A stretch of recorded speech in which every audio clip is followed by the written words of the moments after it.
Say, man, one of the most recognizable criminal defense attorneys, J.Schiffer, just did a podcast episode with Atlanta News First. And in this episode, it dropped about 2 hours or so ago. And in this episode, he was asked about this process that Young Thug is about to find himself having to deal with. Now, J.Schiffer is well known in the legal world in Georgia, more specifically the Atlanta area, and he know all the movers and shakers, all the attorneys, prosecutors, and the defense attorneys.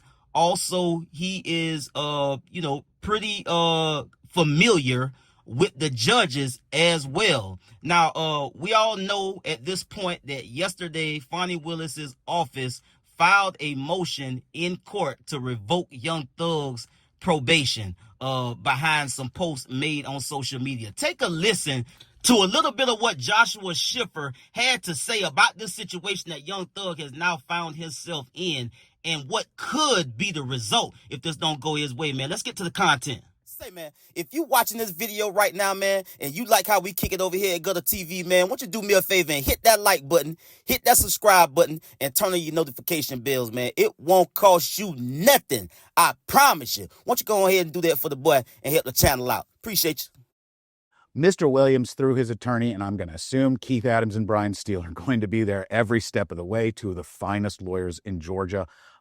They're going to arrange a walk-in hearing with the court. That's because Young Thug isn't going to run. He isn't going to hide. He's far too well-known and notable for him to really push back on this petition. And I expect Judge Whitaker will, with the consent of the state and the defense, schedule a walk-in probation revocation hearing on a specific date. When that hearing comes, everybody gets to show up. The state has the obligation through its petition to prove a violation of the terms of probation, but it's not beyond a reasonable doubt like a conviction. Mr. Williams has already been convicted, and this is extraordinarily important because when you are convicted, you lose your constitutional rights.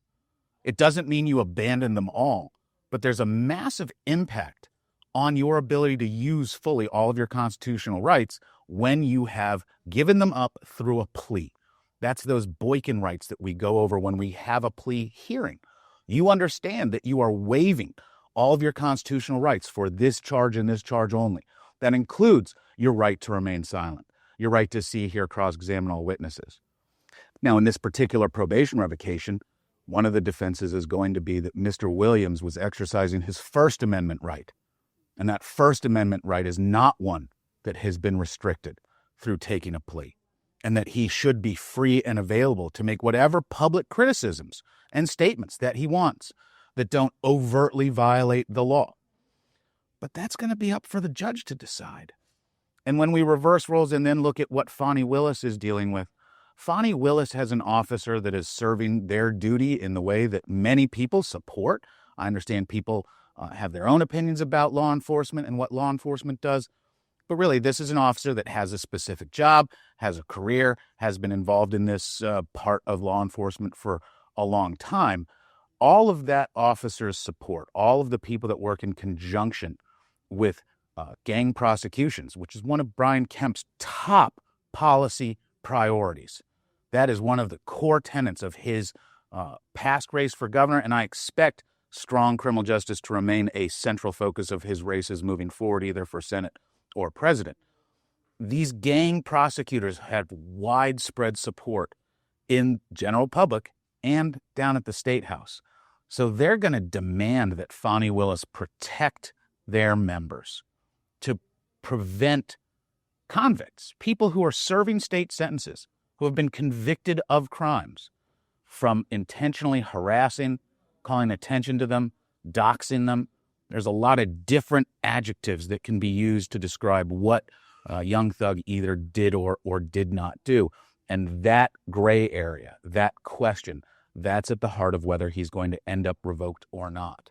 And seen by more than 2 million viewers before it was taken down, has physically endangered this particular investigator that he was referring to. I believe that it's absolutely a colorable argument. It's an argument that if I was the state, I would make.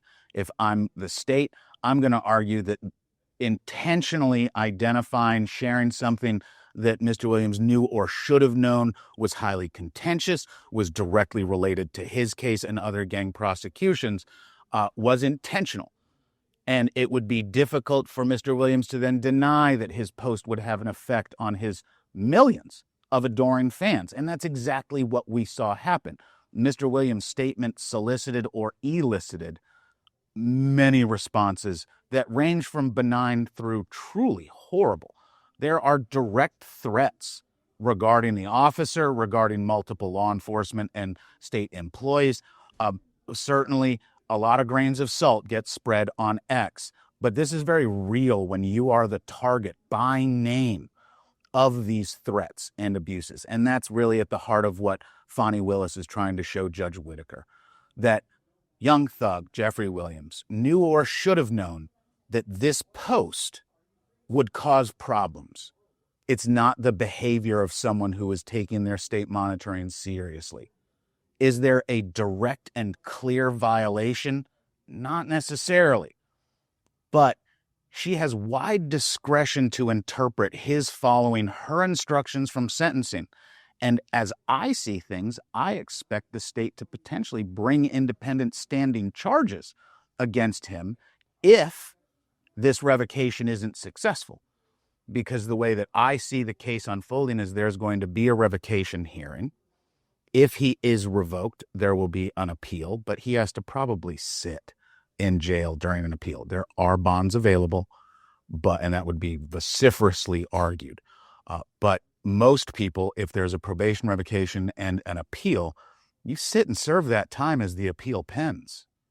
So regardless of what the Court of Appeals may do or the specific legal arguments, that time cost for Mr. Williams is substantial. 2 more years, potentially, of being off of his career.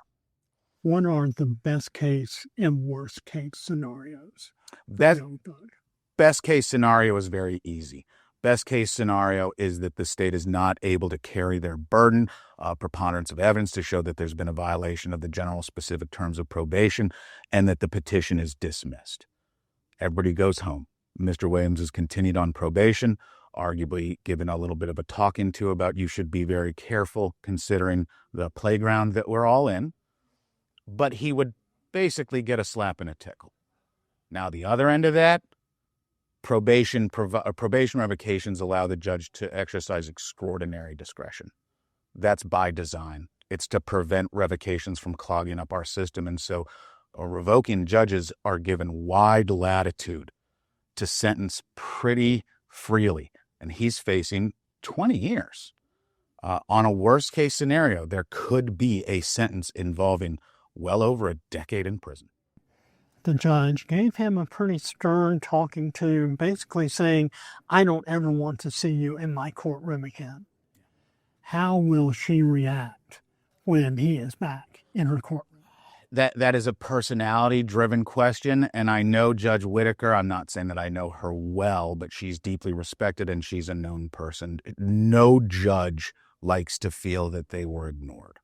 These are people whose entire career is based on their good judgment and how the public has invested in them the ability and the power to make these important decisions. Mr. Williams' choice to bring up the issues she warned him about probably lands pretty poorly with Judge Whitaker because she was explicit.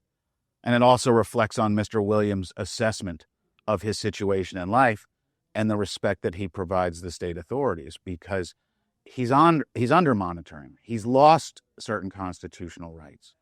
If he's willing to risk all of his freedom and success just for a comment on Twitter or X, that's really a big question. If you've got a huge amount of success in one hand and the ability to take a cheap shot at some other person in the other, what choice are you going to make?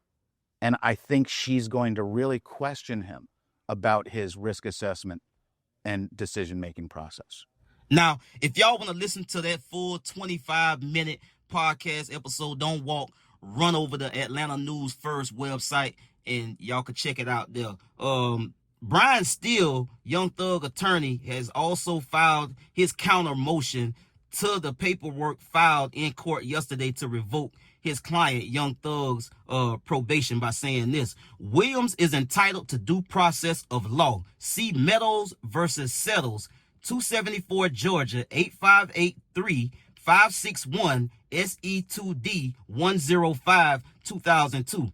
This honorable court may not revoke any part of Mr. Williams' probation unless Mr. Williams admits the violation or violations as alleged in the state's April 2nd, 2025 motion to revoke probation, or unless the evidence produced at the revocation hearing establishes by a preponderance of the evidence the violation or violations alleged. See OCGA 42-8-34 IB in the case at bar, in the light most favorable to the prosecution's motions to revoke probation, Mr. Williams can admit to all of the allegations alleged and still not violate any terms of his probationary sentence. Thus, the state's motion to revoke probation is deficient. Therefore, Mr. Williams asked this honorable court to deny the state's motion to revoke probation without a hearing. If a hearing is needed, Mr. Williams will be prepared. Wherefore, Mr. Williams respectfully requests this honorable court to order that the motion to revoke probation be denied this 3rd day of April 2025. Respectfully submitted, Brian Steele, Georgia bar number 677640. I will say this. Probation is what you make it. If you understand what you got to lose, it should be a no-brainer. And like J.Schiffer said in that podcast episode, if you're weighing your freedom, your success, and your family against making a post on social media, it's a no-brainer. And I said this earlier in the content that we put out this morning. Like you got to be smart, bro. It's not worth it to be going back and forth with trolls on the internet. It's not worth it to be reposting things that could or could not violate your probation. Stay off the internet, bro. Get somebody else to run your social media accounts. You should be pushing nothing but positivity, bro.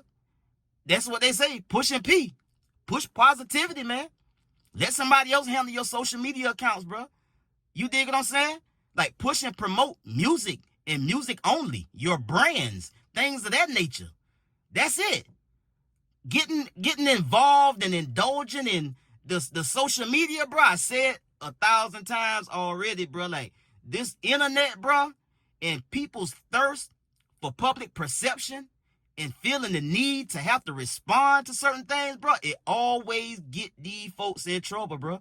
It's like it always get them in trouble because you feel like you got something to say. You feel like you got something to prove. You got to kind of let everybody know what's your position on any given issue at any given time. And it's just not worth it when you got a whole lot of time hanging over your head and these folks can snatch the rug out from under you. You dig what I'm saying? You already got the rope around your neck. You already on your tippy toes, standing on a bucket. You gonna get these folks some ammunition to kick the bucket out from under you so you can hang your goddamn self. I get to y'all in the next one, man. Y'all be smooth. I'm out.